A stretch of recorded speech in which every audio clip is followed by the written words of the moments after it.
Greetings and welcome, fellow travelers. Today we discuss the land of Skyrim, for I'm getting parcels back from home from High Rock, and it seems that my relatives are quite interested on my surroundings here, for Skyrim is a inhospitable place to many and is plagued with civil war at the moment. But the fact of the matter is, my time here has been rather joyous indeed. Many warm hearths and halls with an ample supply of mead to drink. Today, friends, we go over the origins as well as the culture of the Nords here in Skyrim. Now, my time here has been deep within academic study, and I can tell you the Nords are not just mere brutes. In fact, I've sought counsel on many a time in Whiterun with Farengar, the court wizard. He is quite wise and quite charitable. He has donated a lot of his research on the ancient dragon cult to me. Now, Skyrim is known for being the home of the Nords, a tall and fair-haired people, hardy and brave and lusting for battle, in a glorious and honorable sense. I assure you on that. Now, these Nordic features usually manifest in blonde hair, blue eyes, and a strong, tall build. Now, all Nords seem to have some inherent resistance to frost as well as frost magic, and it is also said that most Nords inherently resist electrical type of damage as well. This lends credence to their moniker being called the Children of the Sky. Now, there is more to the Nords' homeland than just icy and frigid terrain.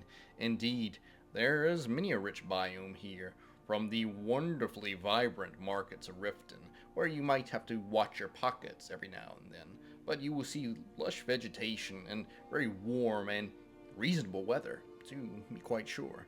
Indeed, perfect for making mead, as the Blackbriars tend to think. Now, there is also more metropolitan areas of Skyrim as well that the Nords inhabit, just like the city of Whiterun and the city of Solitude. Now, both of these cities seem to lean more towards imperial rule, Whiterun more or less trying to stay out of things, but eventually I believe y'all Balgruuf will have to make a choice. But one of the gems of Solitude is the Blue Palace, such a sight to see. Now, granted, maybe not for all Nords, for currently there is a civil war plaguing the land, and this is due to mighty Talos, the abandoned Ninth Divine. Yes, Tiber Septim himself has been outlawed in terms of worship, and many a Nord does not take kindly to this. Why, he is the founder of the Empire, and he is who so many have fought and bled for to keep his lineage alive. To betray his worship is like betraying the very idea of the Empire itself to these Nords, so why would they defend such an idea? And one of the most vocal supporters of this being Jarl Ulfric Stormcloak. Yes, Ulfric has seized opportunity here and using this as one of his fighting points for the Civil War, making many a Nord question in their heart, is the Empire truly worth serving? Now, to back the clock up a little bit, all Nords can trace their lineage back to the ancient Atmorans from the land of Atmora. Now, unfortunately, the ancient Atmorans had to flee their land, for it was far too frigid to inhabit. And one of the first cities here that they coined was Sarthal. And Sarthal, unfortunately, fell to an event called the Night of Tears. Now, the details on the Night of Tears vary on who you ask, and historical texts still aren't confirmed on why it exactly happened. All we do know is that the Snow Elves ruthlessly butchered the Nords, and so Ysgramor and his 500 companions returned to avenge the fallen. And indeed, an artifact can be found from one of their longboats here in Whiterun, thus the current companions keeping their lineage alive.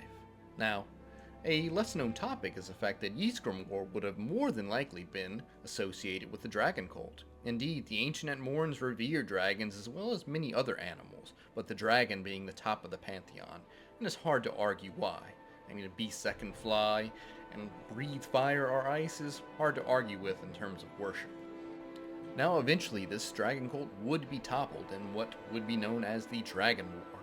Yes, this was a long and bloody war, and all seemed hopeless for the Nords, until it is said Kyne herself gifted them with the Thu'um, the voice, to speak and to shout as dragons did.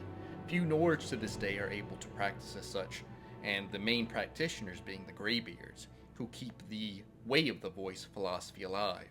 Indeed, it is their belief that the voice was a gift from Kyne to defend themselves from the oppression of the dragons, but was not meant to be used as a weapon of war after that. Indeed, they still sit at the throat of the world, the highest peak of Skyrim, and meditate on many words of power, trying to keep Kind's blessings alive. I myself have been granted passage for a few hours to meditate on a single word of power, and yet I am no dragonborn or any chosen hero, but nevertheless, it was quite the honor to even be allowed inside. All I did was deliver a bit of dried food from a lad named Kimmick. Now, the leader of the Greybeards, if you can believe it, is a dragon named Parthenax, who was supposedly Alduin's right hand and committed many atrocities, but eventually felt pity for the mortals and helped guide them in using their newly founded voice from Kine. Now, many a Nord was slain during this time, and they would likely go to the Hall of Valor. Now, I'm sure anyone that keeps a Nord within their company realizes how often they love talking of Sovngarde when they drink and when they fight. Yes, this is the ultimate resting place for all true and honorable Nords. To walk across the great whalebone bridge to see the monoliths stacked high of clever men and warriors alike.